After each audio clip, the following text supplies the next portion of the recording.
Hello.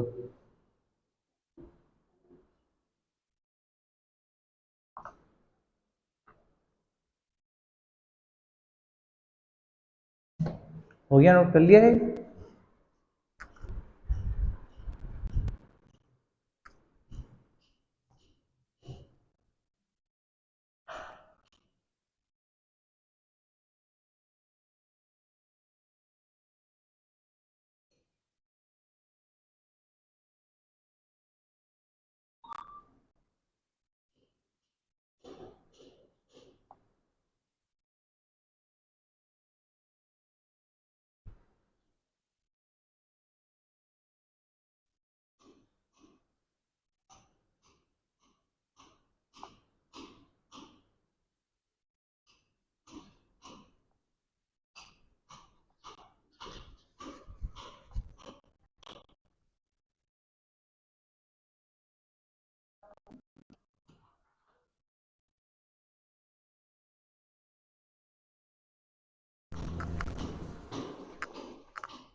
तो करें आज का सेशन स्टार्ट, है ना।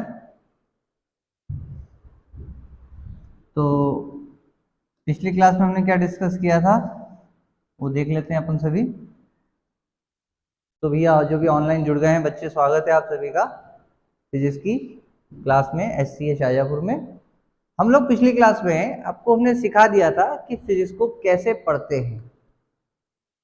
11th बर्बाद हो गई, है ना। 11th हमने कैसे पढ़ी भैया। 11 पढ़ते हुए हमको ऐसा लगा कि हम क्या पढ़ रहे हैं, कुछ याद रह रहा है, कुछ नहीं रह रहा, सब बिखरा हुआ था। अगर आप 12th में 70 आउट ऑफ 70 70 में से 70 नंबर लाना चाहते हैं तो आपको क्या करना चाहिए, मैं बहुत बढ़िया से आपको समझा देता हूँ। 70 में से 70 नंबर अगर लाना है तो क्वेश्चन आंसर याद मत करो, फिर क्या करें।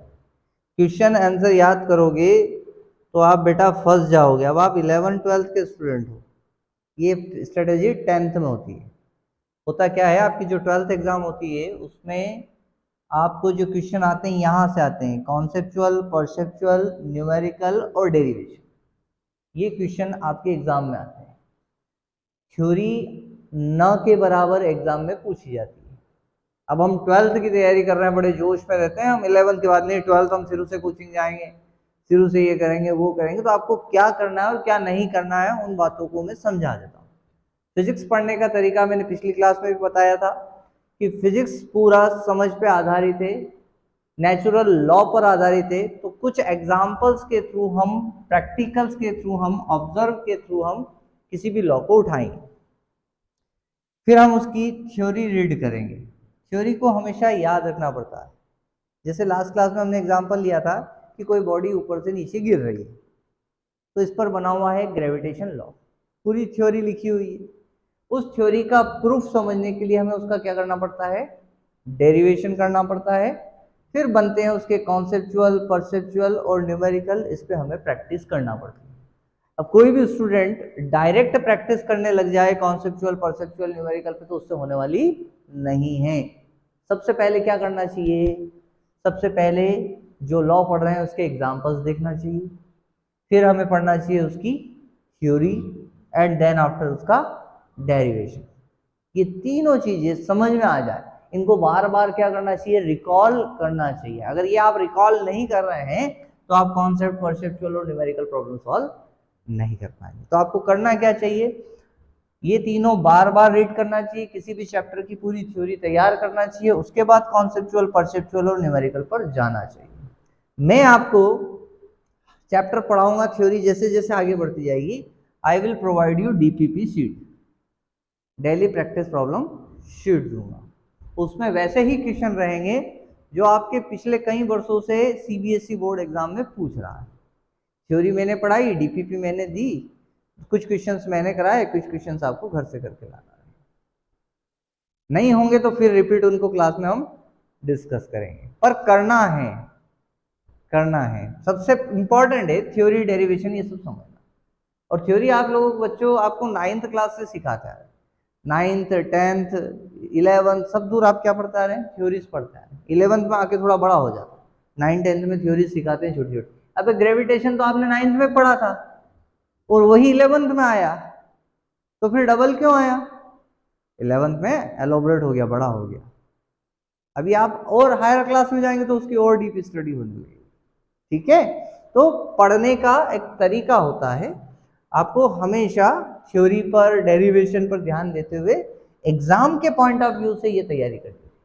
और जब हम सीधे एग्जाम की तैयारी करने लगते हैं और ये हमको याद नहीं होता है तो हम ट्रैप हो जाते हैं। एग्जाम में हमको क्वेश्चन समझ में नहीं आते, इसका क्या करें, फंस जाते हैं। अब आपने दे दी 11th की एग्जाम, ठीक है, तो अब आपको हमने पिछली क्लास में बनाया था कि आप 70 में से 70 ला सकते हैं। आपको सिंपली यही फंडे अपनाने हैं। आपको जो पेपर होने वाला है एग्जाम का वो किस हिसाब से होने वाला है, आपके conceptual perceptual near about 35 number के आते हैं बोर्ड एग्जाम में। आपके न्यूमेरिकल केवल 10 मार्क्स के आते हैं। तो बायोलॉजी वाले स्टूडेंट थोड़ा सा घबराते हैं, तो घबराने की जरूरत नहीं। आपकी जो CBSE बोर्ड की एग्जाम है उसमें बहुत टफ न्यूमेरिकल नहीं आते। It's not IIT JEE exam. 12th CBSE exam में इतना टफ कैलकुलेशन नहीं होता कि आप नहीं कर पाए। प्रैक्टिस करेंगे, DPP सॉल्व करेंगे तो आप सब कर पाएंगे। डेरिवेशन 20 मार्क्स के आते हैं, नियर अबाउट 160 180 डेरिवेशन है पूरे कोर्स में। बहुत सिंपल सिंपल से डेरिवेशन होते हैं, यहाँ प्रैक्टिस कराएंगे। अगर आप वो कर लेंगे तो आप आराम से डेरिवेशन सीधे सीधे अटैक कर देंगे, है ना। दिक्कत तो कॉन्सेप्चुअल और पर्सुअल में, डेरिवेशन तो सीधे सीधे। थ्योरी 5 नंबर की थ्योरी आती है, सिंपल से छोटे मोटे क्वेश्चन होते हैं लॉजिकल, 5 नंबर की थ्योरी और प्रैक्टिकल एग्जाम्पल्स पूरे फिजिक्स को समझना है। समझ रहे हैं बात? तो सबसे पहले पिछली क्लास में हम डिस्कस कर रहे थे व्हाट इज चार्ज। क्या डिस्कस कर रहे थे पिछली क्लास में हम? What is charge. चैप्टर है हमारा first, electric charge and field. तो पिछली क्लास में हम समझा चुके थे कि charge is fundamental property of matter. Charge क्या है? फंडामेंटल प्रॉपर्टी है मैटर की। फिर हमने बताया था कि unit of charge is, charge का यूनिट क्या होता है? Unit of charge is coulomb. Charge का यूनिट होता है कूलम। याद रखना है इस बात को, चार्ज का यूनिट क्या होता है? कूलम होता है। और क्या बताया था Abhishek? There are two types of charge, है ना। कितने टाइप के चार्ज होते हैं? There are two types of charge, दो टाइप के चार्ज होते हैं। एक होता है पॉजिटिव और दूसरा होता है negative, that is positive charge and दूसरा होता है नेगेटिव चार्ज। दो तरह के चार्ज होते हैं, first is positive and the second is negative. और क्या बताया था पिछली क्लास में हमने? Elementary charge. एलिमेंट्री चार्ज क्या होता है? Elementary charge is fundamental charge. ये होता है 1 इलेक्ट्रॉन चार्ज। एक इलेक्ट्रॉन का चार्ज क्या होता है? एलिमेंट्री चार्ज होता है। एक इलेक्ट्रॉन का चार्ज एलिमेंट्री चार्ज होता है और ये होता है 1.6 into 10 to the power minus 19 coulomb. This charge is known as elementary charge. मतलब सबसे बेसिक चार्ज क्या है? 1.6 into 10 to power minus 19 coulomb charge. अगली बात क्या बताई थी हमने? Charge is conserved. चार्ज कैसा होता है? कंजर्व्ड। कंजर्व्ड मतलब 11th क्लास में पढ़ा है आपने, law of conservation of energy. Energy को ना प्रोड्यूस किया जा सकता है ना डिस्ट्रॉय किया जा सकता है, ये बस केवल एक फॉर्म से दूसरे फॉर्म में बदलता रहता है। बच्चों आपको एनर्जी दिखाई नहीं देती है तो मैंने एक और एग्जांपल लिया है वाटर का। वाटर को ना हम बनाते हैं और ना हम वाटर को खत्म कर सकते। वाटर ऊपर से आता है बरसात में, धरती पे आता, हम यूज करते हैं, कभी यूज करते हैं कभी मिस यूज करते हैं। सेव वाटर, अभी गर्मी का मौसम आ रहा ना, अभी सब दूर चलेगा सेव वाटर। और पानी कहाँ चला गया? सेव करने क्या जगह चल गई भाई? पृथ्वी पे आया और वापस से ऊपर चला गया या समुद्र में चला गया, वहां से फिर ऊपर गया फिर वापस आएगा। ना पानी कम होगा, समझ रहे? पानी जितना है उतना ही रहेगा, वाटर कम होने वाला नहीं, बस वो एक जगह से दूसरी जगह चला गया। That's why we have to से सेव वाटर। पानी की एक एक बूंद कीमती है, बट वाटर इज कंजर्व्ड। क्या है वो? कंजर्व्ड। वो एक एग्जाम्पल है, ऐसे ही आपने 11th में लॉ पढ़ा था, law of conservation of energy, कि एनर्जी क्या रहती है, कंजर्व रहती है। तो चार्ज इज कंजर्व्ड, चार्ज क्या है, कंजर्व्ड है। इसके बाद में फिर एक और पढ़ा था आपने, चार्ज इज, अभिषेक आए थे पिछली क्लास में तुम, एडिटिव। चार्ज क्या होता है, याद होना चाहिए भैया, पिछली क्लास की थ्योरी याद होना चाहिए। Charge is additive. एडिटिव के बाद बताओ भैया, एक और चीज रह गई, चार्ज इज क्वांटाइज्ड। इन सारी थ्योरीज पर हम डिस्कस करेंगे। Charge is quantized. किसी को इसमें कोई डाउट हो तो पूछ सकता है, ये तो हम आगे बढ़ेंगे।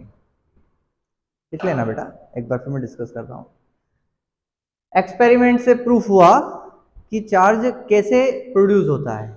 एक बॉडी ली ग्लास की रॉड, दूसरी बॉडी ली सिल्क का कपड़ा, सिल्क क्लॉथ, दोनों को रब किया और जब अलग अलग किया तो देखा इस पर कुछ चीज है जो अट्रैक्ट कर रही किसी चीज को, इस पर कोई चीज आ गई है जो किसी चीज को अट्रैक्ट कर रही है। What is this, the name given it is charge. इसको क्या नाम दिया गया, इसको नाम दिया गया चार्ज।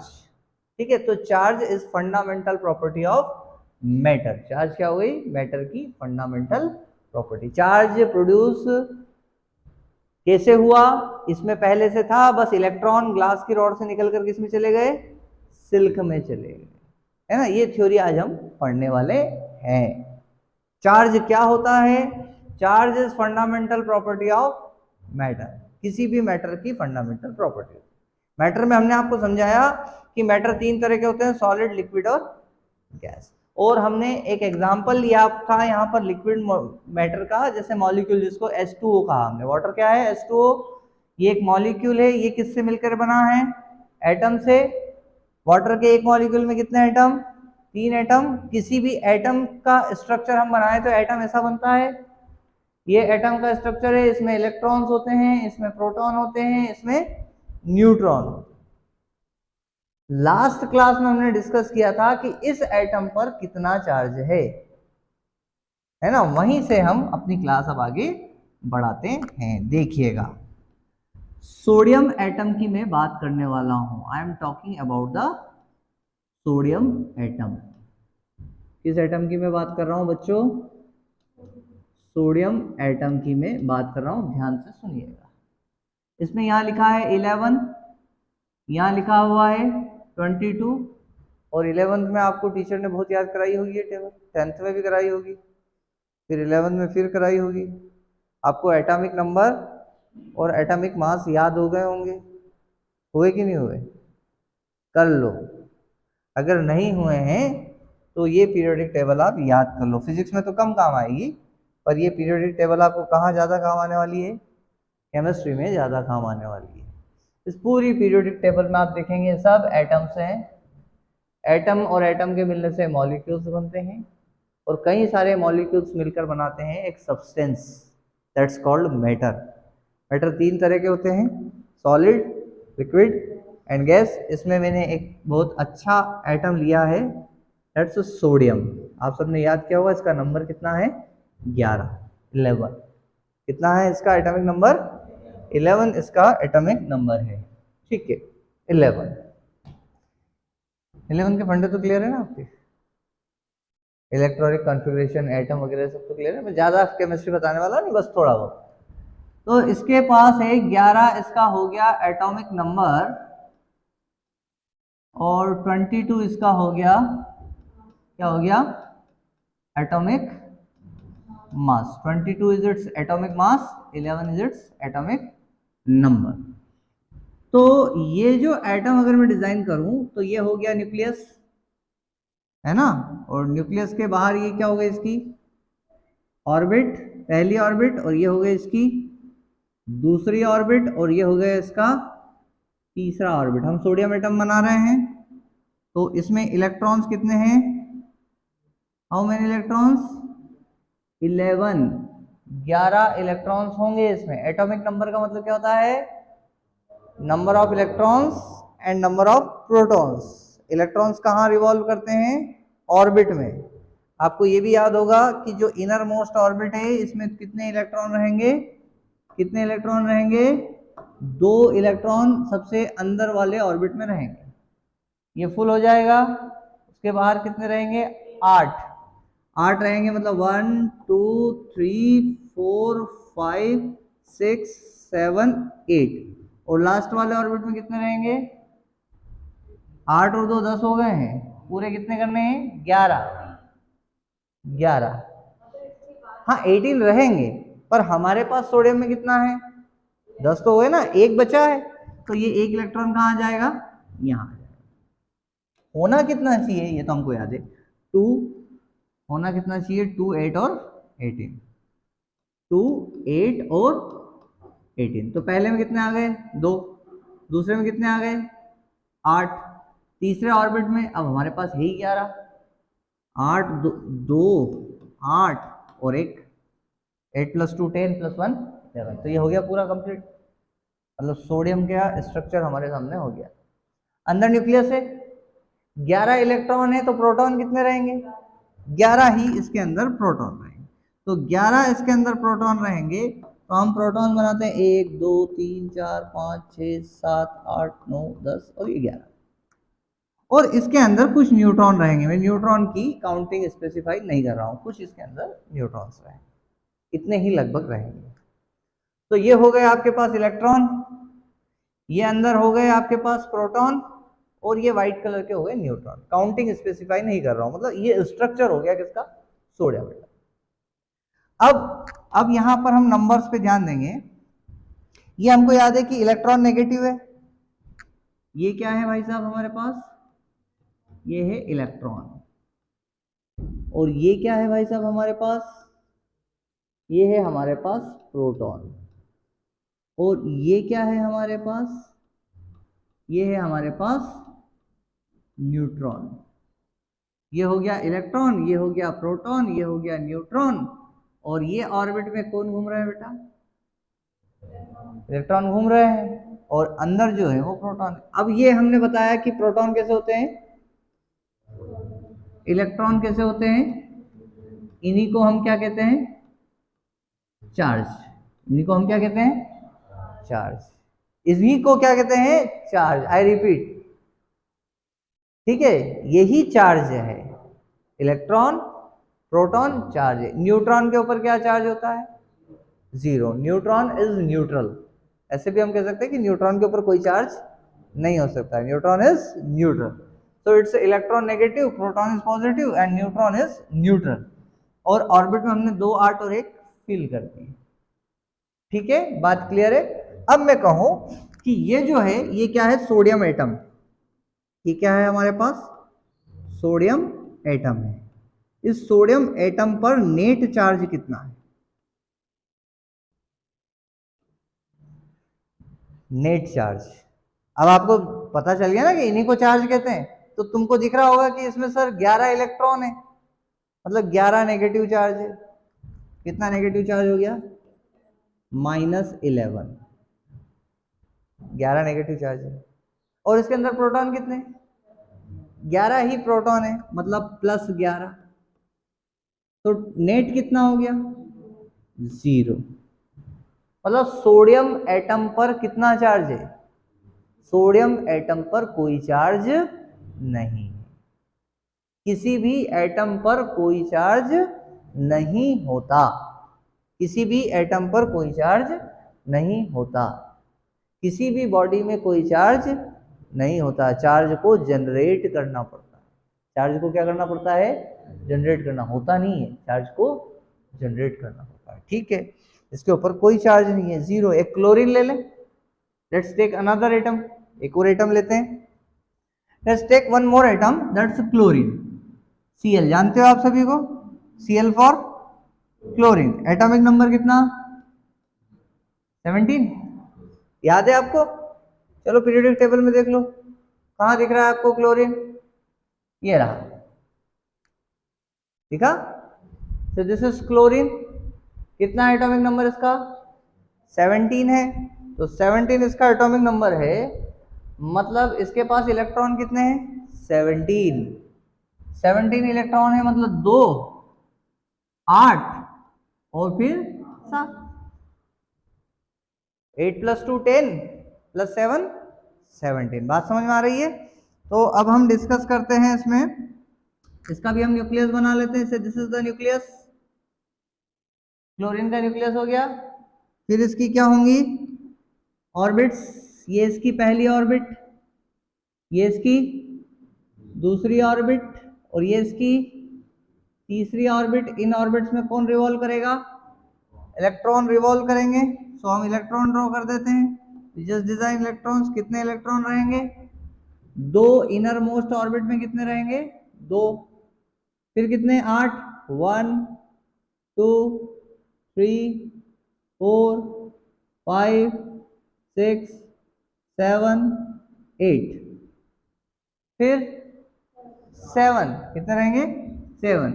1 2 3 4 5 6 7। होने कितने चाहिए? 8। तो एक को इम्प्टी बना दें, एक क्या हो गया? खाली। तो 7 इलेक्ट्रॉन है और एक क्या है? खाली। ये थ्योरी आपने पढ़ी है ना, 11th में पढ़ी है थ्योरी। यहाँ पर ये एक है, बाकी यहाँ बहुत सारी जगह क्या है? खाली पड़ी है। तो ये जो एक इलेक्ट्रॉन है ये निकलेगा, इलेक्ट्रॉन क्या होगा? निकलेगा ना। क्या हो रहा है? ये थ्योरी आपने अच्छे से 11th क्लास में पढ़ी है, नहीं पढ़ी है तो मैं समझाता हूँ। एक होटल है, समझना इस स्टोरी को। किसी ने अगर 10th में 11th में नहीं पढ़ी है तो इस छोटी सी स्टोरी को पढ़ लो। एक होटल है, उसमें लोग रहने को आते हैं। क्या आते हैं? रहने को आते हैं। इसमें अलग अलग कमरे हैं। तो इसमें पहले कमरे में 2 बेड है। कितने बेड है? फिर अगले कमरे में 8 है। कितने हैं? 8। फिर अगले कमरे में 8 से भी काम चल जाएगा या 18 तक जाते हैं। तो जब हम इसमें रूम लेते हैं, हम आते हैं कि हमें रहना है, तो सबसे पहले कौन सा रूम ओपन होता है? पहला। क्या देना है? रूल। पहले वाला रूम फुल होगा, फिर अगला फुल होगा। जब तक अगला फुल नहीं होगा नेक्स्ट रूम में नहीं जा पाएंगे। ये रूल्स याद है, इलेक्ट्रॉन कॉन्फ़िगरेशन केमिस्ट्री का बेसिक लेक्चर है। तो इस तरह से इसमें इलेक्ट्रॉन फिल होते हैं। अब हमारे पास यहाँ कितने थे? 11। तो सबसे पहले रूम में 2 गए, 2 के बाद अब और ज्यादा है तो वो किस में चले गए? अगले में चले गए। अब आखिरी अकेला इस रूम में गया। अब ये आखिरी वाले रूम में अकेला पड़ गया। क्या पड़ गया बेचारा? ये इस रूम में अकेला है, बाकी इसके सारे साथी कहाँ हैं? यहाँ है। अगर ये इनसे कहे कि मुझे तुम्हारे साथ रख लो तो ये रखेंगे क्या? क्यों नहीं रखेंगे? जगह नहीं है भाई, तू वहीं रहे। तो ये कहेगा कि मैं तो कहीं और चला जाता हूँ, पूरा समय यहाँ अकेले कैसे बिताऊंगा? यहाँ पूरा समय अकेले कैसे बिताऊंगा? मुझे कहीं जाना चाहिए या कोई मेरे साथ आके रहे। तो इसने क्या कहा कि मेरे पास आप सातों लोग मेरे पास आ जाओ। क्लोरीन के पास कितने हैं? 1 2 3 4 5 6 7 7। तो इनको ये इधर बुला रहा है। कौन? ये वाला कि तुम लोग आ जाओ इधर। तो ये क्या कहेंगे? तू आ जा, हमारे पास एक जगह खाली है। हम 7 आए, उससे अच्छा है कि तुम अकेले हमारे पास आ जाओ। क्या सही रहेगा? कि अकेला यहां पर आ जाए। ठीक है ना? तो अब होगा क्या? ये इलेक्ट्रॉन यहां से निकल के इस खाली जगह में आ जाएगा। आएगा कि नहीं आएगा? ये इलेक्ट्रॉन निकल के कहाँ जाएगा? यहां पर आ जाएगा। और अब ये खुश है। क्यों? अब ये इन सबसे बातें कर रहा है। एक स्टोरी है समझने के लिए कि अब यहाँ ये इन सबसे क्या कर रहा है? बातें कर रहा है। अब इसको अच्छा लग रहा है। तो अब सोडियम के पास एक इलेक्ट्रॉन क्या हो गया? कम। एक इलेक्ट्रॉन क्या हो गया? और क्लोरीन के पास एक इलेक्ट्रॉन क्या हो गया? बढ़ गया। क्लोरीन के पास एक इलेक्ट्रॉन क्या हो गया? बढ़ गया। तो अब अगर मैं कहूं सेकंड फेज में कि अब इसके पास इलेक्ट्रॉन कितने? पहले कितने थे? 11। अब कितने रह गए? 10 क्यों रह गए? वो एक अकेला इलेक्ट्रॉन बेचारा चला गया। अब इसके पास प्रोटॉन कितने हैं? भाई ये तो कहीं जा ही नहीं सकते ना, ये तो अंदर है, ये तो कहीं जाते नहीं है। तो प्रोटॉन कितने हैं? तो एक इलेक्ट्रॉन चला गया, तो ये 11 और ये 10, तो कितना बचा? तो सोडियम के ऊपर कितना चार्ज हो गया? +1, मतलब एक पॉजिटिव चार्ज किसके ऊपर आ गया? सोडियम के ऊपर। अब ये था सोडियम का एटम, ये हो गया Na, मतलब इसको हम कहते हैं सोडियम एटम। ये क्या है? Sodium atom. और अगर हम लिखते हैं Na+, तो ये हो जाएगा सोडियम चार्ज। क्या हो जाएगा? सोडियम चार्ज, या इसको कहते हैं सोडियम आयन। ये हो गया Na+ आयन। सोडियम एटम क्या बन गया? सोडियम आयन, जब एक इलेक्ट्रॉन निकल गया। अब ये Na+ क्या है? ये चार्ज है। ये क्या है? ये चार्ज है। इसके ऊपर कितना चार्ज है? +1, क्योंकि इसका एक इलेक्ट्रॉन चला गया।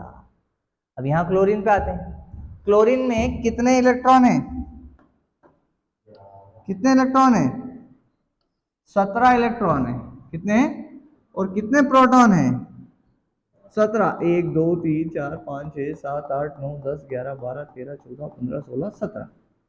17 प्रोटॉन है और इसके अंदर कुछ कुछ क्या है? न्यूट्रॉन। अब मैं काउंटिंग नहीं दे रहा हूँ, इसके अंदर कुछ क्या है? न्यूट्रॉन है। ठीक है। अब ये 17 प्रोटॉन है, 17 इलेक्ट्रॉन है, 17 प्रोटॉन है, तो नेट चार्ज कितना है? 0। 0 क्या हो गया? Net charge. जैसे ही इसके पास एक इलेक्ट्रॉन आया, जैसे ही इसके पास एक इलेक्ट्रॉन आया, अब बताओ इसके पास इलेक्ट्रॉन कितने हो गए? 18 तो इलेक्ट्रॉन हो गए। और प्रोटॉन कितने? 17 प्रोटॉन है। तो अब बताओ इसके पास कितना चार्ज हो गया? -1। मतलब क्लोरीन के ऊपर क्या आ गया बेटा? क्या आ गया? नेगेटिव चार्ज आ गया। तो क्लोरीन के ऊपर हो गया एक नेगेटिव चार्ज। तो क्लोरीन अब क्या हो गया? चार्ज हो गया। क्या क्लोरीन के ऊपर पहले चार्ज था? बाद में चार्ज कैसे आया? उसने इससे एक इलेक्ट्रॉन ले लिया, तो इसके ऊपर क्या आ गया? एक नेगेटिव चार्ज। क्या सोडियम के ऊपर पहले चार्ज था? तो इसके ऊपर चार्ज कैसे आया? इसने एक इलेक्ट्रॉन दे दिया। तो इस दुनिया में कोई भी बॉडी, कोई भी एटम चार्ज नहीं होता है। चार्ज कब होता है?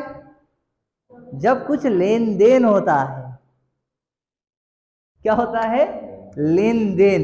लेन देन मतलब सोडियम ने इलेक्ट्रॉन दिया और क्लोरीन ने इलेक्ट्रॉन लिया। तो जब सोडियम ने दिया और क्लोरीन ने लिया, तो लेन देन स्टार्ट हो गया। तो ये हो गया तुम्हारा पॉजिटिव चार्ज और ये हो गया तुम्हारा नेगेटिव चार्ज।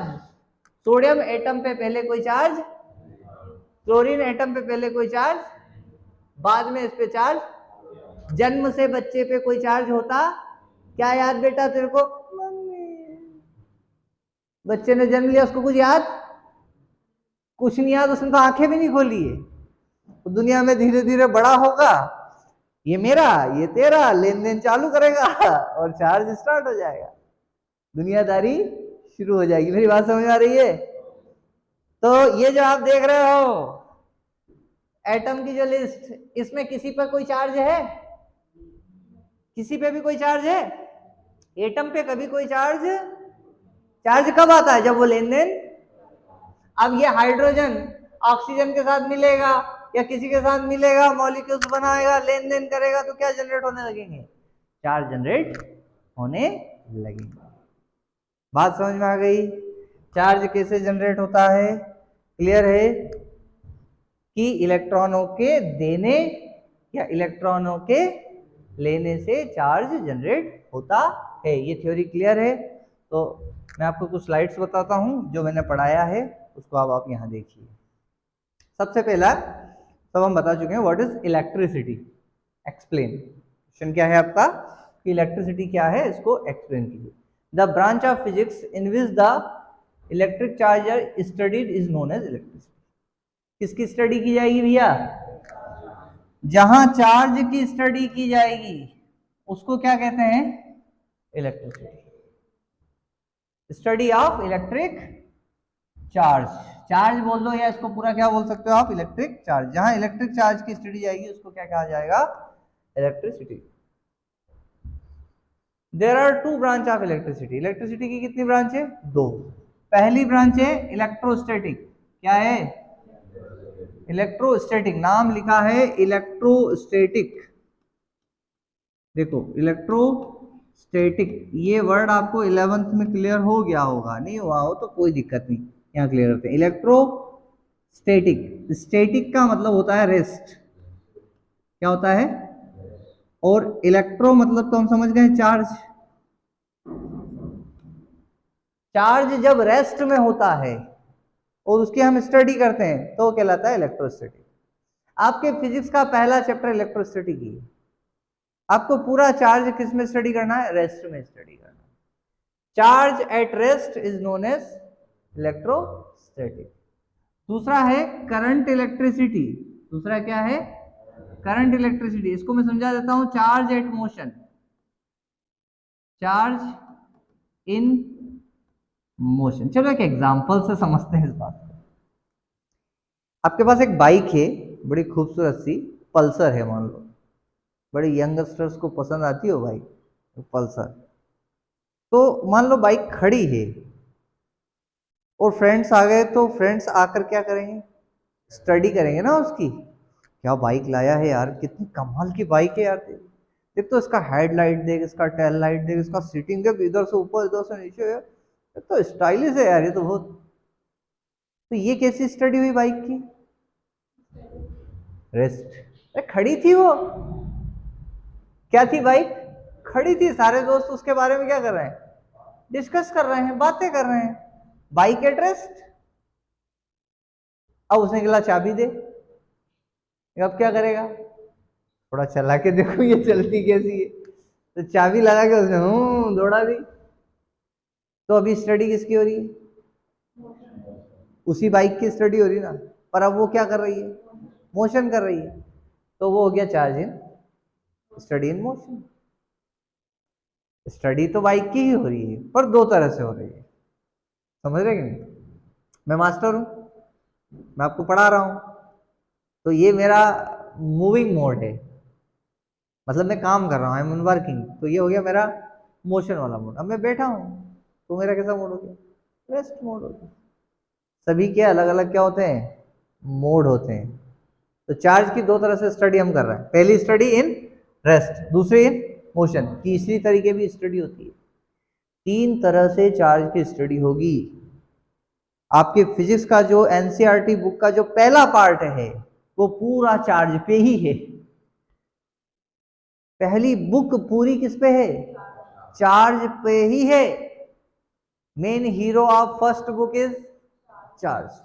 तो चार्ज को समझना बहुत ही इंपॉर्टेंट है कि हम समझ क्या रहे हैं, है ना। और जितने भी क्वेश्चन हैं, अगर हम बेसिक चार्ज को समझते गए तो हम देखो क्या होता है, कठिन से कठिन क्वेश्चन करने के लिए छोटी से छोटी चीज याद होना चाहिए। अगर वो याद है तो ही हम बड़े बड़े क्वेश्चन सॉल्व कर पाएंगे। तो हमें ये समझना चाहिए कि what is electricity, explain.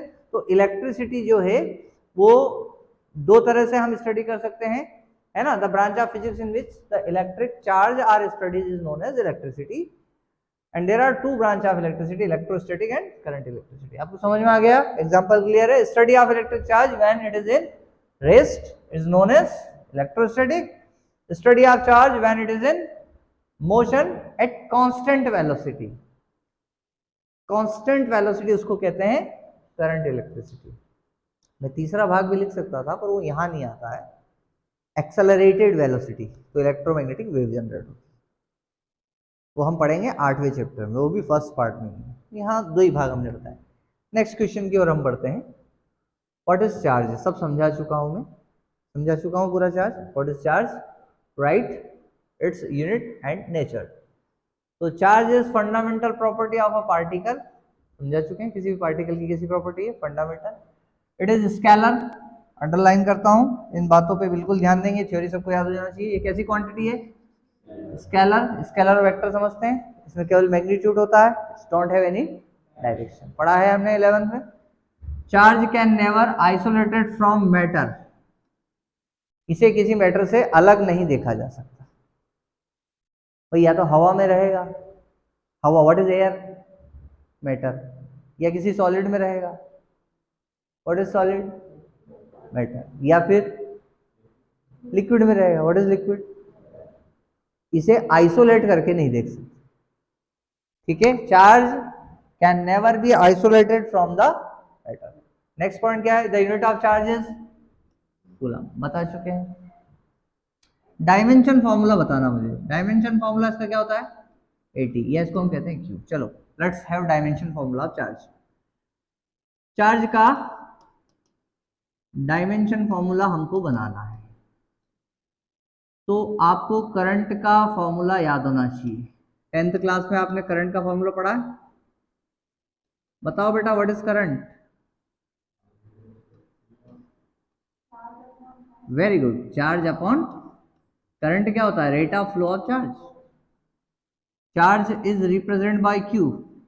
Charge को किससे रिप्रेजेंट करते हैं बेटा, और टाइम को किससे रिप्रेजेंट करते हैं, और करंट को किससे रिप्रेजेंट करते हैं, आई से। तो Q क्रॉस मल्टीप्लाई करो, Q इज इक्वल टू कितना हो जाएगा बेटा, I T. What is I, current. Current का यूनिट याद है आपको, एम्पियर। वेरी गुड, फंडामेंटल है ना ये। और इसका डायमेंशन सिंबल क्या है, ए। टाइम का यूनिट क्या है पता है आपको, सेकंड। और सिंबल क्या है इसका, याद है आपको। 11th क्लास में 7 फंडामेंटल यूनिट्स पढ़ी, डायमेंशन फॉर्मूला सबने पढ़े हैं, ठीक है। तो यहां पर आई है, आई की जगह क्या लिख दूं, ए। टाइम की जगह क्या लिख दूं, what is the dimension formula of charge, 80। So here you have written dimension formula of charge is 80। कैसे आया, समझ में आया, या सिंपली इसको आप क्यू कहते हो, पर क्यू आपको कहीं लिखने को नहीं मिलेगा, आप हमेशा क्या लिखें, 80 लिखें। Dimension formula is 80। फिर आगे हम बात समझते हैं, ये सारी थ्योरी मैंने समझाई आपको। अब प्रोटॉन पोजेस पॉजिटिव चार्ज, अंदर रहता है, while an electron possesses an equal negative charge E, और कितना होता है 1.6 into 10 to the power minus 19 coulomb. Normally an atom contains equal number of proton and equal number of electron. तो एक atom कैसा होता है, neutral, it is electrically neutral, इस पे कोई चार्ज नहीं होता। चार्ज कब आएगा एटम पर, जब लेन देन प्रारंभ होगा, जब उसने इलेक्ट्रॉन दे दिया और इसने इलेक्ट्रॉन ले लिया, तो फिर क्या स्टार्ट हो जाएगा, चार्ज लेन देन। समझे बात, अभी मैं आपको जानता नहीं हूं, थोड़ी देर के लिए आपने मुझसे 500 रुपए ले लिए फॉर एग्जाम्पल, कितने ले लिए हमसे, 500। तो मैं, आपका नाम क्या है, हर्षित, मैं नहीं भूलूंगा, मेरे को 500 रुपए लेने हर्षित से, क्यों, क्योंकि मैंने दिया ना। तो लेन देन चालू होने के बाद क्या स्टार्ट हो जाता है, चार्ज। इलेक्ट्रॉन दिया, जिसने दिया वो पॉजिटिव, जिसने लिया वो नेगेटिव। देता कौन है, जिसके पास होगा वही तो देगा, धनी आदमी, धनवान। और लेता कौन है, गरीब आदमी। जिसको जरूरत है वो लेगा, जिसको जरूरत नहीं है, जिसके पास ज्यादा है वो देगा। तो जो देगा, जो डोनेट करेगा, वो क्या हो जाएगा, पॉजिटिव। और जो लेगा, जो एक्सेप्ट करेगा, वो क्या हो जाएगा, नेगेटिव। समझे बात। तो हमारे पिछले एग्जाम्पल में किसने दिया था, सोडियम ने क्लोरीन को इलेक्ट्रॉन दिया था, तो सोडियम पे कैसा चार्ज आया, पॉजिटिव, डोनर है। और इलेक्ट्रॉन ने क्या किया था, क्लोरीन ने क्या किया था, लिया था, तो उसके ऊपर क्या आया, नेगेटिव। बात समझ में आ गई आप सभी को, समझ में आ गई। तो सोडियम हो गया डोनर, देने वाला, और क्लोरीन क्या हो गया, एक्सेप्टर। तो ये थ्योरी आपको पूरी समझ में आ गई होगी, मैंने पूरी एक्सप्लेन करी आपको कि कैसे कोई पॉजिटिव चार्ज होता है, कैसे कोई नेगेटिव चार्ज होता है। ये भी आपको समझा चुके हैं, बट इसकी थ्योरी हम पढ़ते हैं कि कैसे पता चला पॉजिटिव और नेगेटिव। समझाया ना आपको, पहले किसी को कुछ पता नहीं था कि चार्ज होता है। उन्होंने दो बॉडी को रगड़ा और एक पे अलग चार्ज आया, एक पे अलग चार्ज आ गया। तो जो ग्लास पे आया उसको उन्होंने पॉजिटिव नाम दे दिया, और जो सिल्क पे आया उसको उन्होंने नेगेटिव नाम दे दिया। देखते हैं, और ये नाम याद करो वैज्ञानिक का, मेमोराइज करो। साइंटिस्ट का नाम Benjamin Franklin, very most important name. भाई साइंटिस्ट का नाम भी याद रखना कि किसने बताया ये हमें, Write the type of charge. There are two type of charge according to Benjamin Franklin since 1706 to 1719. 1706 से 1790, 17 की डिकेड सेंचुरी, 17 सेंचुरी में 1700 के बाद 1800, 1900 और 2000, और अभी चल रहा है 2023। तो आपका मैथमेटिक्स तो ठीक है, आप अंदाजा लगा सकते हो कितने साल पुरानी बात ये है। 1706 से 1790 मतलब ये इनका बर्थ है और ये इनकी डेथ, मतलब इनका पूरा ड्यूरेशन बताया है बेंजामिन फ्रैंकलिन। उन्होंने पॉजिटिव चार्ज के बारे में बताया। आपको दो ये नाम नहीं याद होंगे, ये नाम याद करो। पॉजिटिव चार्ज को क्या कहते हैं? विट्रस। और नेगेटिव चार्ज को क्या कहते हैं? रेजिनस। विट्रस और रेजिनस, पहले ये नाम दिए थे, याद रखना। ये नाम बहुत कम स्टूडेंट्स को याद रहते हैं, पॉजिटिव नेगेटिव याद रहते हैं, यहाँ कंफ्यूज हो जाता है। पॉजिटिव चार्ज को वेट्रस भी कहते हैं और नेगेटिव चार्ज को रेजिनस भी कहते हैं। उन्होंने कहा था कि जब भी दो बॉडी को रब करते हैं तो जहां से इलेक्ट्रॉन जाते हैं वहां पर वेट्रस हो जाता है, मतलब दैट्स पॉजिटिव चार्ज, और जिस पे इलेक्ट्रॉन जाता है वो रेजिनस हो जाता है। ऐसे पहले इसकी डेफिनेशन दी थी, बाद में इसको पॉजिटिव और नेगेटिव दे दिया। समझ में आती? बच्चे का जन्म हुआ तो जब वो पैदा हुई तो उसको नाम वैष्णवी दे दिया, और जब वो स्कूल में गई तो उसका नाम वेदांशी कर दिया। बात समझ गए? समझे कि नहीं? अरे बच्चे को जन्म हुआ, उसको नाम नहीं दिए तो कुछ नाम से तो बुलाना पड़ेगा, कानू कानू कानू कुछ तो बोलो उसको। और जब स्कूल जाने की बारी हुई तो इसका स्कूल में कुछ अच्छा नाम लिखाएंगे। क्या लिखाएंगे? तो लक्ष्य लिखा दो। ये दोनों मेरे ही बच्चे हैं जिनकी बात मैंने आपसे करी है ना। मेरे दोनों बच्चे हैं, मेरा बेटा है, जब वो जन्म हुआ उसको हम कानू कानू कानू बोलते रहते थे। उसके नाना उसको लक्की बोलते थे और मैं उसको कार्तिक बोलता था। अब ये चलता रहा सिलसिला, स्कूल में आया तो उसका लक्ष्य नाम लिखा गया।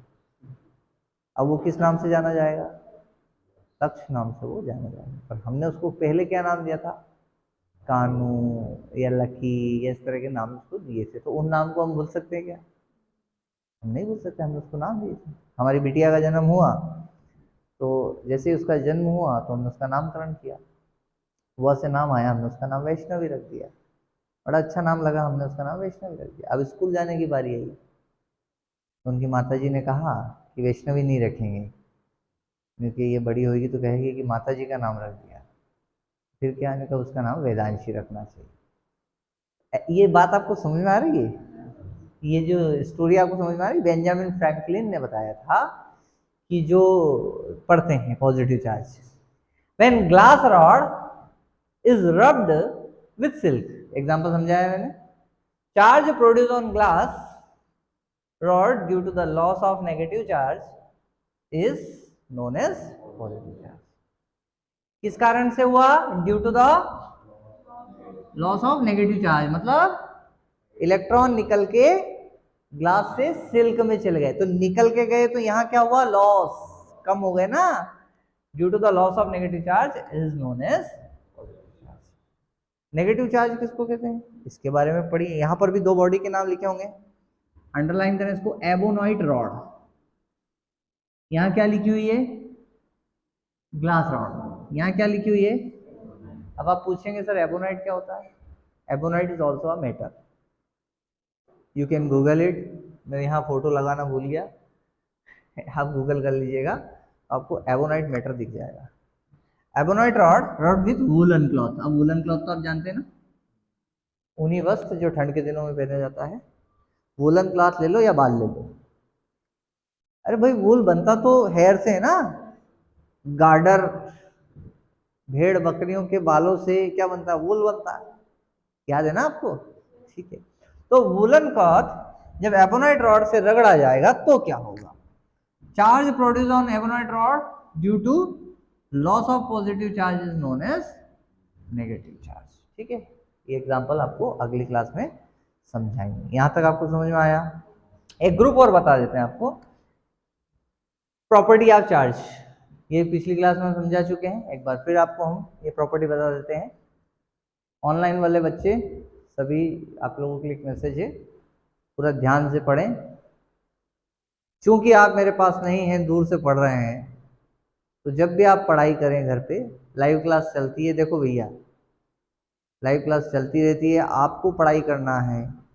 आपको ध्यान से पढ़ना है। आपके जितने भी मैसेज होंगे मैं देखूंगा क्लास के बाद।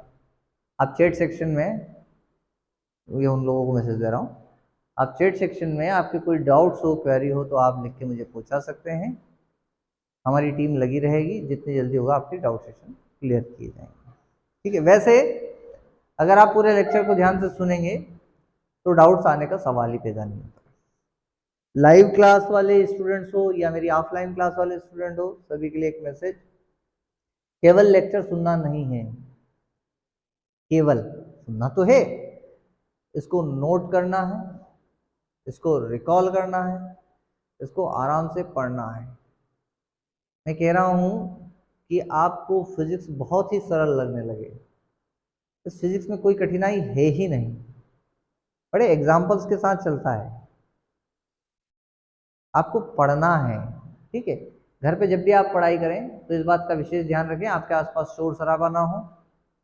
आप घर पे एक ऐसे रूम में जाके बैठे जहाँ पर एक तो नेटवर्क प्रॉपर मिलता हो, दूसरा एक टेबल कुर्सी पे बैठे जैसे आप क्लासरूम में बैठते हैं। मोबाइल को सामने रखें, कॉपी सामने रखें और पढ़ाई करें। बिस्तर पे लेटे लेटे पढ़ रहे हैं या इस तरह का अगर आपका बिहेवियर है तो आप सक्सेस नहीं हो सकते। बिल्कुल पैशनेट होकर पढ़िए और खुशी से पढ़िए, है ना। पढ़ाई कोई वजन नहीं है। मैं अपने स्टूडेंट्स को कहता हूँ कि पढ़ना बोझ नहीं है ना। हम तो बातें कर रहे हैं, हम कहाँ मतलब इतना लोड ले रहे हैं, छोटी छोटी बातें कर रहे हैं और आप सीख रहे हैं। बस आपको करना क्या है, जो आपने पढ़ा उसे फिर से अपनी कॉपी में नोट करके एक दो बार रिकॉल कर लेना। फिर क्या होगा, जब 4 5 6 लेक्चर्स हो जाएंगे, काफी अच्छी थ्योरी हो जाएगी, तो आपको एक डीपीपी दे दी जाएगी। ऑनलाइन वालों को डीपीपी हमारे जो कोर्स बना हुआ है उस कोर्स में मिलेगी। तो जैसे ही डीपीपी आए उसके क्वेश्चन लगाना स्टार्ट कर दो। नहीं हो तो फिर मुझे बता दो। 8 मंथ, 8 महीने का समय लगेगा, 6 से 8 महीने। आप प्रैक्टिस करते रहिए, है ना। और आप लोगों के लिए, जैसे आप मान लो ऑफलाइन आते हैं, कभी नहीं आ रहे हैं, तो आप लोगों को ये जो क्लास की वीडियो है आपको अपने एप्लीकेशन पर मिल जाएगी। पर नहीं आ रहे हैं इसका मतलब ये नहीं कि आपको उसमें चलो छोड़ो कल कर लेंगे, कल कर लेंगे, कल कर लेंगे। ये कल वाला बिहेवियर बेकार है। सुविधाएं आपके पढ़ाई के लिए है। कोई इमरजेंसी है तो ना आओ, अकेले में बैठ के पढ़ाई करो, नोट्स बनाओ और खूब बढ़िया से पढ़ो। आपको लेक्चर सुनने में, समझने में काफ़ी अच्छा लगेगा और सारे एग्जाम्पल्स के साथ चलेंगे, आपको समझ में आएगा। बशर्ते आपको पढ़ना है, याद करना है, एक नोट्स के साथ एक रफ कॉपी बनाना है। नोट्स तो ये क्लास में पढ़ाया सब आपने नोट्स बना लिया, फिर एक एक्स्ट्रा रफ कॉपी बनाना है, उसमें फिर वापस से रिपीट प्रैक्टिस करना है। देखिएगा आपका फिजिक्स बहुत अच्छा हो जाएगा। प्रैक्टिस करने से ही सब्जेक्ट अच्छे होंगे। ठीक है। केवल मेरा ऐसा नहीं हो जाए कि केवल मैंने सब्जेक्ट खत्म कर दिया और आपका नहीं हुआ। जैसे ही हमारा यहाँ चैप्टर खत्म हो वैसे आपका चैप्टर खत्म हो जाता है। ठीक है। तो प्रॉपर्टीज क्या है, like charge repel each other, unlike charge attract each other. बहुत सिंपल है, 10th में पढ़ा है। अगर एक कोई प्लस चार्ज है और एक माइनस चार्ज है, एक दूसरे के पास रखा है, तो ये एक दूसरे को क्या करेंगे, अट्रैक्शन करेंगे। तो इनके बीच में अट्रैक्शन फोर्स रहेगा। कैसा फोर्स रहेगा, अट्रैक्शन फोर्स रहेगा। क्योंकि ये फोर्स चार्ज के बीच में, किसके बीच में, चार्ज के बीच में लगने वाला फोर्स है, तो इस फोर्स को इलेक्ट्रोस्टैटिक फोर्स कहते हैं। क्या है इस फोर्स का नाम, इलेक्ट्रोस्टैटिक फोर्स। नाम तो सुना होगा आपने, 4 तरह के फोर्स के नाम आपने सुने। ग्रेविटेशन फोर्स, जब भी कोई बॉडी ऊपर से नीचे गिरती है तो उसको क्या कहते हैं, ग्रेविटेशन फोर्स। दूसरा आपने सुना होगा न्यूक्लियर फोर्स, किसी एटम के न्यूक्लियस में लगने वाले फोर्स को न्यूक्लियर फोर्स। इलेक्ट्रोस्टैटिक फोर्स, दो चार्ज के बीच लगने वाले फोर्स को इलेक्ट्रोस्टैटिक फोर्स। मैग्नेटिक फोर्स, दो मैग्नेट के बीच लगने वाले फोर्स को मैग्नेटिक फोर्स कहते हैं। ये 4 नेचुरल फोर्स है।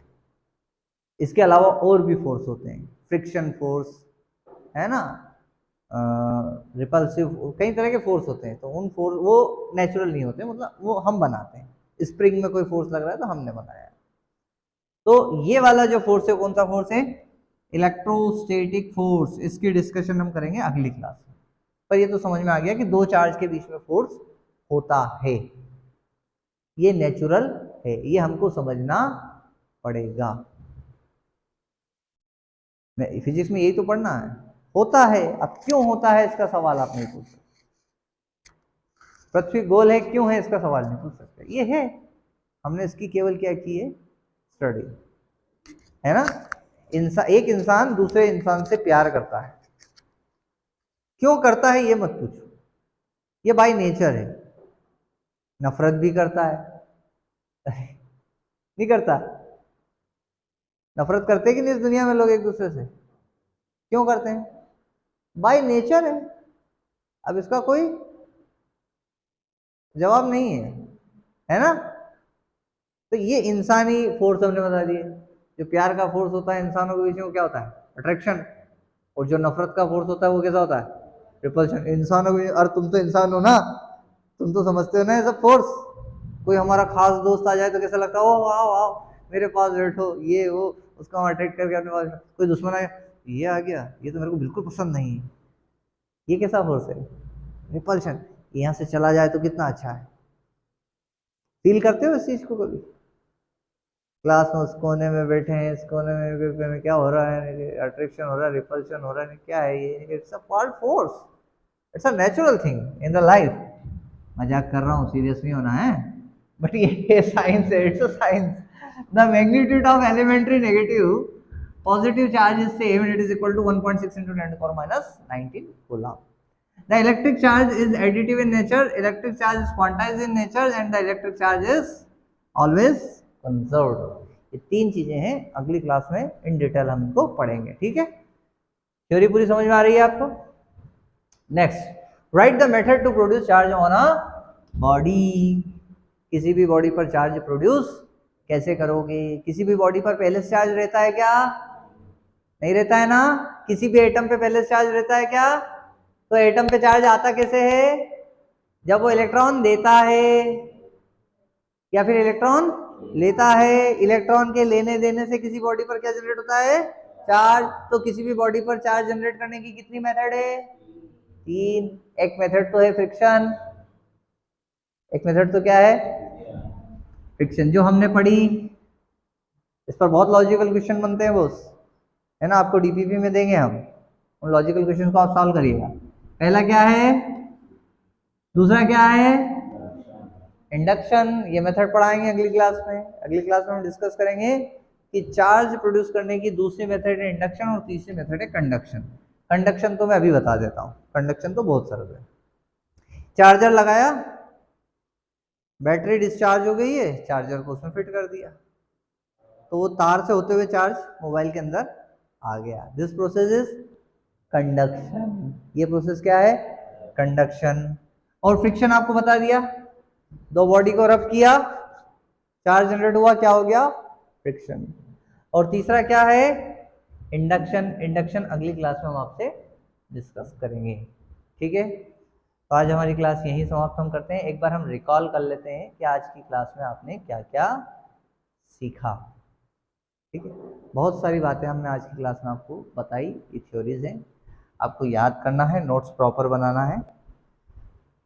चलो ऑनलाइन वाले बच्चों देख लो, ये मैं हूँ प्रवीण सोनी, आपको फिजिक्स पढ़ाऊंगा। 5 अप्रैल से क्लास स्टार्ट हुई, वैसे तो कल से हो गई थी, बट आज ही क्लास स्टार्ट हुई है मानिए, 12th फिजिक्स।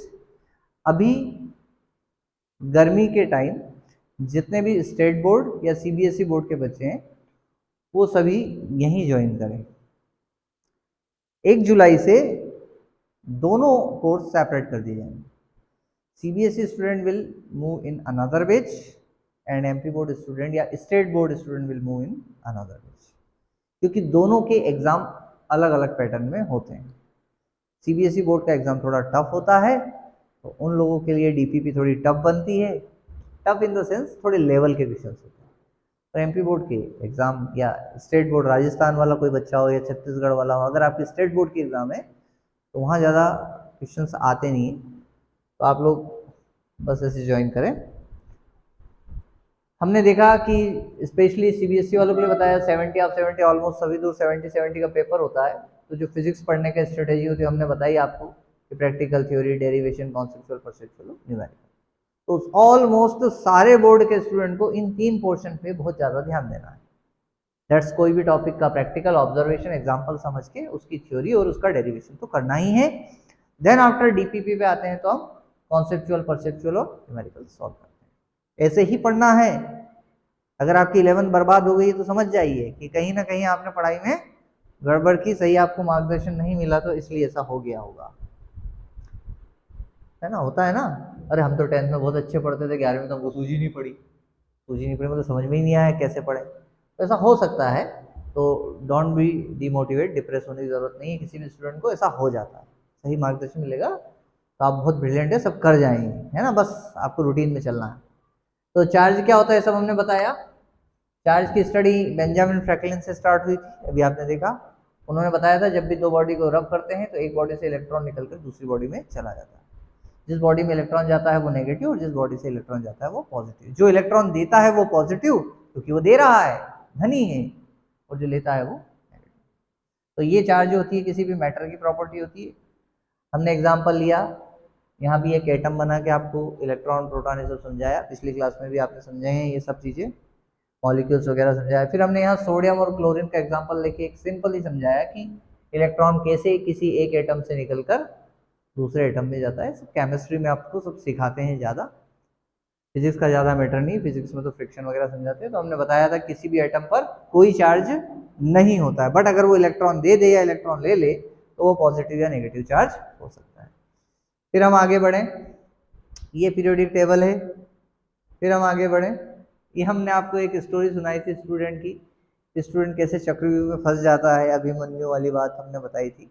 तो आप अगर ठीक से पढ़ाई करेंगे और कंसिस्टेंसी रखेंगे और पूरा फिजिक्स साथ साथ पढ़ेंगे तो आप कभी भी इस चक्रव्यूह में नहीं फंसेंगे, और एग्जाम के टाइम पर आप बहुत रिलैक्स फील करेंगे। और पढ़ते चलना है साथ साथ, इकट्ठा कर लिया बहुत सारा, सब ऑनलाइन आ रही है सर की क्लास, कोई दिक्कत नहीं, एक हफ्ते भर का एक साथ नहीं, ऐसा नहीं होता। सुबह नहीं पढ़ पाए शाम को पढ़ लो, ज़्यादा से ज़्यादा 1-2 दिन में, लाइफ तुम्हारी है, तुमको मैनेज करना है। फिर यहाँ से हमने कुछ क्वेश्चंस एक्सप्लेन किए थे, व्हाट इज इलेक्ट्रिसिटी एक्सप्लेन, समझा दिया था, electrostatic, electro dynamics, moving state में और रेस्ट स्टेट में। व्हाट इज चार्ज, चार्ज के बारे में हमने सब समझाया, इसका डायमेंशन फॉर्मूला कैसे बनता है हमने आपको बताया कि current is equal to charge upon time होता है। क्लियर है ये सारी बातें। फिर आगे बढ़े हम, तो अगला क्वेश्चन हमने टाइप्स ऑफ चार्ज डिस्कस किया। इसमें हमने बेंजामिन फ्रैंकलिन के बारे में बताया कि यही वो साइंटिस्ट है जिन्होंने चार्ज के बारे में बताया था, टाइप्स दिए थे। तो इन्होंने पहले नाम क्या दिए थे, विट्रस और वैष्णवी और लक्ष्य, फॉर एग्जाम्पल काम और वैष्णवी। बाद में इसको पॉजिटिव और नेगेटिव चार्ज नाम दिए गए और यही जाने जाते हैं, ये स्कूल के नाम और ये घर के, समझ गए ना। तुम्हारा भी होगा कोई निकनेम, मेरा कोई निकनेम नहीं है बॉस, मैं जन्म से ही मेरा नाम खाली प्रवीण है, मतलब मेरे पिताजी ने या मम्मी ने कोई मेरा ऐसा नाम ही नहीं रखा। कहते ना घर में किसी का नाम रख देते हैं, चिंकी रख दिया, चिंकी बोले तो सुमन। देखिए मुन्ना भाई, तो मैं जब जैसे बड़ा हुआ तो मैंने पापा से कहा, मैं देखो पापा उसका घर का नाम राहुल है, वो वहाँ अलग नाम है, मेरा घर का नाम क्यों नहीं रखा। हो जाता है ना कभी कभी। मैंने भी मेरे पापा से पूछा, उन्होंने कहा तेरा एक ही नाम अच्छा प्रवीण। तो भाई किसी किसी को 2-3 नाम मिल जाते हैं, किसी को एक ही नाम मिलते हैं, हमारा तो एक ही नाम है। पॉजिटिव चार्ज, नेगेटिव चार्ज ये समझ गए हैं, ये याद रखना कि ये इनकी इन्वेंशन और कैसे इनके बारे में बताया गया है। प्रॉपर्टी ऑफ चार्ज पहले लेक्चर में भी देखी थी, कहा है आपको थ्योरी याद करनी है, क्या क्या प्रॉपर्टी है आपको ये याद करनी है। अगले लेक्चर में पूछूंगा भाई मैं, हो, और सबकी कॉपी भी देखूंगा कि रजिस्टर बन रहे हैं कि नहीं बन रहे हैं, है ना। फिर by friction, by induction, by current, ये ऑफलाइन वालों की देखूंगा भाई, तुम्हारी कहाँ से देखूंगा, तुम घर पे पढ़ते रहना ईमानदारी से। By friction, by induction and by induction, अगर आप ईमानदार हैं भाई, आई एम योर मेंटर, मैं जो गाइडलाइन दे रहा हूँ उसको फॉलो करो, आप घर पे सक्सेस हो जाओगे। ठीक है, फ्रिक्शनल चार्ज ऑन बॉडी ये हमने डिस्कस किया है, अब ये आगे की क्लास हम कल करेंगे। ठीक है, सभी को बहुत बहुत धन्यवाद। आपको कुछ नोट करना है तो नोट कर लीजिए। क्लास यहीं खत्म होती है, नोट्स बना